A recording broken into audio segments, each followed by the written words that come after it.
நீங்களாம் இவ்வளோ எழுப்பியும் அக்கா கண் முழிக்கலல்ல.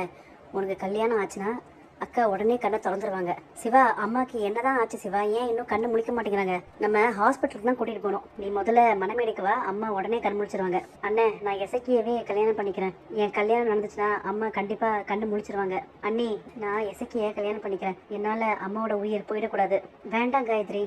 இல்ல அண்ணி, என்ன மன்னிச்சிருங்க. இந்த கல்யாணம் நின்றுச்சுன்னா மகாச்சித்தி சொல்ற மாதிரி அம்மாக்கு ஏதாச்சும் ஆயிடும். அப்புறம் இல்ல காயத்ரி, அதெல்லாம் ஒன்றும் ஆகாது. காயத்ரி, நீ எதுக்கு இவங்க கிட்ட எல்லாம் பேசிட்டு இருக்க? வா, மனமேடைக்கு போலாம் வா. மகா, கொஞ்சம் நில்லு. அண்ணி கண்ணு முழிக்கட்டும், கொஞ்சம் பொறுமையாயிரு. நானும் எத்தனை நாள் தான் உன் வீட்டில் வேலைக்காரனா வாழ்றது? உன்னை கல்யாணம் பண்ணாதான் நானும் கெத்தா மரியாதையாக வாழ முடியும். அப்புறம் தான் எனக்கும் உங்கள் சொத்துல எல்லாத்துலேயும் பங்கு கிடைக்கும். என்னை இனிமேல் யாரும் அந்த வீட்டில் கேள்வி கேட்கவோ அதிகாரம் பண்ணவோ முடியாது. நான் வைக்கிறது தான் சட்டம் இனிமேல். அண்ணே, கொஞ்சம் வேகமாக போங்க, சீக்கிரம் போங்க அண்ணே. ஆறுமுகம், காயத்ரிக்கு இந்த கல்யாணம் வேண்டாம். எப்படியாச்சும் இந்த கல்யாணத்தை தடுத்து நிறுத்துங்க.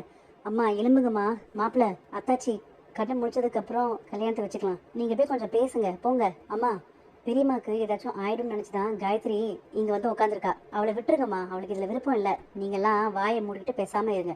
அன்னபூர்ணிக்கு அக்காவுக்கு அப்புறம் நான் எடுக்கிறதா முடிவு இனிமேல். ஆறுமுகம், உனக்கு உங்க அம்மா உசுரோட வேணும்னா நான் சொல்றது கேளு. காயத்ரி எசக்கி கல்யாணம் இப்ப நடந்தே ஆகணும். அன்னபூர்ணி, என் புள்ள சிவாவை நேஹாக்கு கல்யாணம் பண்ணி வைக்காம அந்த சிந்து கழுத்துல தாலி கட்ட வச்சல.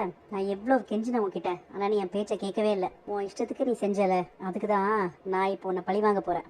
உன் சம்மதம் இல்லாம, உன் விருப்பமே இல்லாம என் தம்பியை எசக்கிய உன் பொண்ணுக்கு கல்யாணம் பண்ணி வைக்க போறேன். டேய் விடுங்கடா, என்ன அடிக்காதீங்க. அவன் ஓடுறான் பாரு. இந்தாங்க, எல்லார்கிட்டயும் போய் ஆசீர்வாதம் வாங்கிட்டு வாங்க. டேய் எசக்கி, சீக்கிரம். அன்னபூர்ணி கண்ணை திறந்து பாக்குறதுக்குள்ள இவ கழுத்துல தாலியை கட்டு. மாப்பிள்ளை, இருந்தாங்க தாலியை கட்டுங்க. காயத்ரி,